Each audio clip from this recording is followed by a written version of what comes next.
खाली ही खाना से मुँह जानी फेरी, कान धोके माफी मांगिला बेरी बेरी।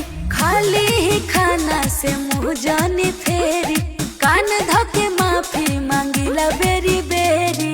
जिद पकड़ के कबले असही सुतल रहब का, बोली कहिया से राजा जी रुसल रहब ना, कि बोली कहिया से राजा जी रुसल रहब ना। छोटी छोटी बात के ना रखल जाला कोर जी, अब ना शरारत करब सुनियर जी मोर जी।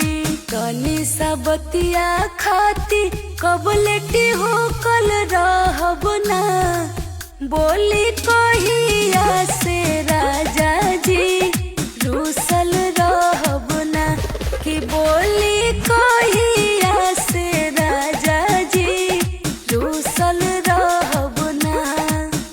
रउआ हमके मरबो कइनी, खाली बोलनी हम जी।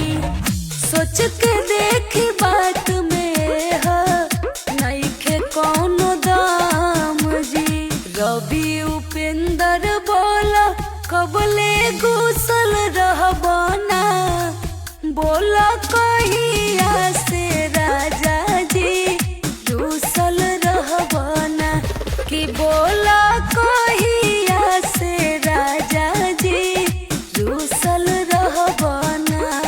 खाली ही खाना से मुँह जानी फेरी, कान धोके माफी मांगिला बेरी बेरी। खाली ही खाना से मुँह जानी फेरी, कान धोके माफी मांगिला बेरी बेरी। जिद पकड़ के कबले असही सुतल रहब का, बोली को